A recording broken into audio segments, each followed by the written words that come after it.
more people that are failing on the government front. The government itself. Shout out to Congress. Shout out to all of your legislative branches that are not doing the thing that's in your best interest. Shout out to all of the legislative branches. And I ain't just talking about Congress. I ain't just talking about the president. I ain't just talking about the Senate. I ain't just talking about the House of Representatives, the governors, the mayors, the city council, the treasurers, everybody that's involved in the government process. I think that Brandon Johnson could quite be the worst mayor in the entire United States of America.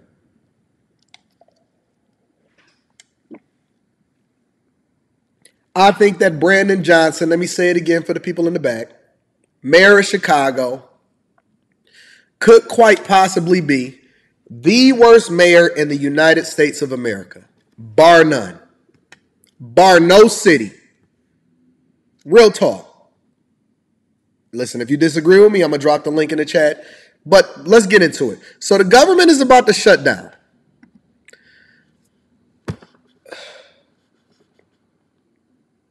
You cannot have a more irresponsible group of people than elected officials who regularly, all the way up until the deadline, is fumbling the bag and is playing with people's lives and the credit rating of the United States of America. Did you know that the United States of America got a credit rating just like you do? I bet you didn't know that. I bet you didn't know that the United States of America's ability to be able to pay back money is the same as yours. That we have a credit rating. AAA, it was recently downgraded. I bet you didn't know that either. Just like you. You know how you used to have that 800 credit score? Now it's at 649. It's the same thing with the United States government. You just a reflection of it. That's why you vote the way that you do. It's the same thing. Now it's AA plus. Reading the super chat shortly. Oh, let me turn this up. Total disaster for the American people. Members of Congress frustrated they've yet to reach a deal to keep the government open, leaving federal employees, members of the military, and frontline service workers across America wondering when they leave work today if they will return on Monday. It wasn't supposed to be this way. Well, I'm glad the speaker's here today. In June, House Speaker Kevin McCarthy and President Biden struck a bipartisan deal, agreeing on some spending limits to avoid America defaulting on these debts, aiming to make this process easier now. Congress began meeting this summer with the goal of passing 12 bills to fund the government long term. The Senate even moved the bills forward. But then the House and Senate left for the August break with no significant progress. How do you take a break? You know the one thing that I realize as a business owner is that it's much different than corporate America. The biggest difference between being an actual business owner and being in corporate America is that there are no breaks. There are no vacations. You eat what you kill. If you do not show up in the morning, then people just lose out on whatever it is that you have for them. And that goes for any business. It doesn't matter if you're in a restaurant business and you're in the service industry. I was asking Rita because yesterday it rained pretty hard in Metro Detroit, right? And the contractors that I showed y'all that video with previously in the last segment of the show, they were digging in order to be able to tap into the sewer lines and tap into the water lines and to make sure that they prepared it so that the wall guys can come in and they can start pouring the concrete so they can start putting together the basement or whatever, right? And the contractors, they were pissed because Rita said, oh man, they gonna delay because the inspectors were supposed to come out yesterday in the morning. They came out in the afternoon after it rained, and then they denied it, and so whatever, so on and so forth, right? And I'm like, oh, that sounds like a personal problem. Because, see, I'm not up against the timeline. I don't borrow money. And because I'm putting my own money up, I don't have to worry about the interest that come along with holding on to a hard money loan or anything that you're using in order to continue to build a house, right? And so the guy that was building it was absolutely pissed.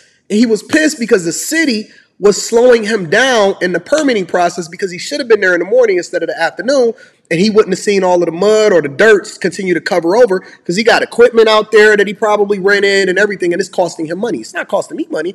The price that I'm going to pay is the price that I'm going to pay. Whatever it is that you quoted me, you should have baked it into the price, considering something bad could have happened. Anyways, instead of them waiting, right, they decided to take over and take some pictures this morning And they brought the inspector back out. They took the pictures and then they brought the inspector out really quickly because they got a relationship with him in order to get back on their timeline. My point is this. As a business owner, you don't have time to waste because time is money. But these legislators don't care nothing about you because they going to get paid regardless. They all rich already. And they rich off the backs of the taxpayers. And they got a guaranteed salary and a guaranteed budget, and they're going to be okay no matter what. And so they could sit there and play games with whatever it is, the same way that workers don't understand how to look at it from a shareholder perspective, right? Shareholders understand that my fortunes is tied to the success of the company, so I want what's in the best interest of the company. I'll pay whatever it is to get the consulting. I'll pay the CEO whatever it is. I'll tie the CEO's compensation over into the company's performance because then I know that if they do good, we do good. We don't care how much money they make as long as they're making us money on top of it because time is money. Productivity, success, all of those things matter. But when you have somebody that has a worker's mindset or a politician's mindset or a public servant's mindset, they don't care. That's why I say that Brandon Johnson in Chicago is one of the worst mayors in America right now because he's willing to sacrifice the budget, taxpayer dollars, projected to have over a $600 million shortfall just in his first term, his first fiscal year. Running it up, they asked him, hey, listen, is Chicago still going to be remaining a sanctuary city for migrants, even though you guys don't even have no money? You broke over there? You can't even help your own residents, infrastructure problems, crime, can't get no more police, understaffed, problems all across the board, people getting their head bashed in over there. He said, yeah, well, I'm doubling down. I'm 10 toes down because our responsibility based off of how we feel from a morals and an ethics perspective is more meaningful than all of this money that we got to spend. That's not even mine. See, it's easy to do when you're spending somebody else's money. That's why I always say, mind your business. That's one of the first things that I learned when I read Rich Dad, Poor Dad. He said, mind your business, meaning that if it was your money, you would do it differently. See, you wouldn't go broke, but you willing to let everybody else suffer. They willing to let the government shut down military members, right? People in the government, TSA, essential services. All of these people are going to get furloughed or they're going to get laid off. Contractors, that's not necessarily working for the government, but that their fortunes are tied to the government in order to offer an essential service. Cybersecurity professionals, local governments that's dependent on this stuff. Payments that New York want for these migrants that they want to come over there. Meanwhile, Biden and them, they're still going to be flying through the air. Air Force One, and they're going to be pointing the finger. It's the Republicans' fault. It's the Democrats' fault. In September, when the two sides returned, conservative House Republicans signaled they wanted spending limits lower than the original agreement, leading to this standoff. This is a 2-minute vote. House Republicans deeply divided, passing some bills overnight, but those won't stop a shutdown.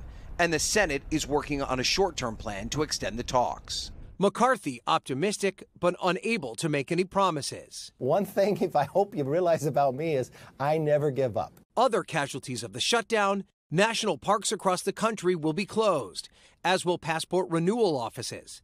7 million people who rely on the nutrition program WIC would see their aid delayed. Food assistance and veterans benefits will all be impacted. Both sides have got a lot of problems, and they need, I don't know if we need to start over, throw them all out and start over. And on Capitol Hill, the blame game is well underway. Speaker McCarthy is letting a small band of very extreme members override the views of everyone else. Well, I think it's bad policy and it's bad politics.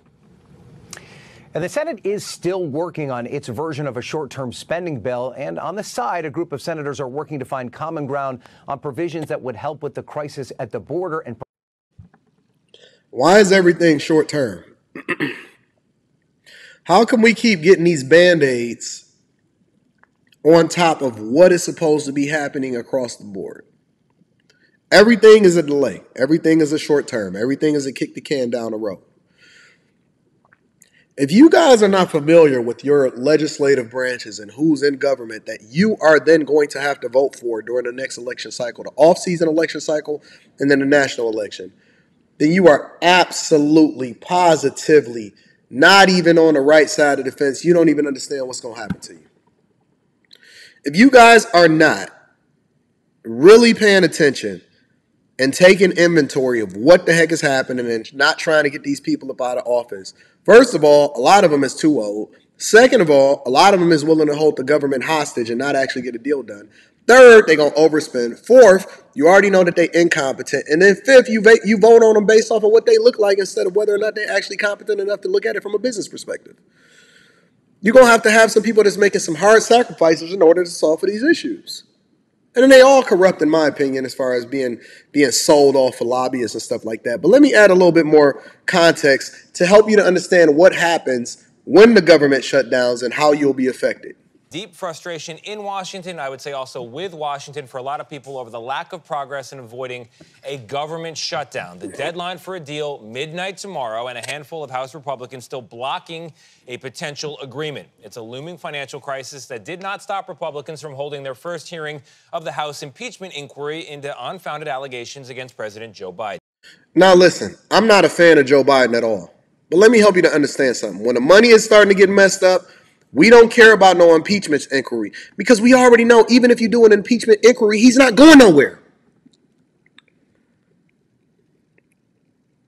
What a game of charades.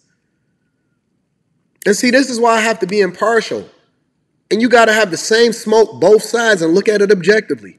What are Republicans having an impeachment inquiry for when we supposed to be trying to figure out how it is that we can keep the government open and keep people from losing pay and actually solve for the real problems that we see happening across the board? An impeachment inquiry? Really? Come on, man. What we talking about? What we talking about? An impeachment inquiry, but we got the government literally shutting down, and they were supposed to be negotiating this since before the summertime. Before the summer. Real talk.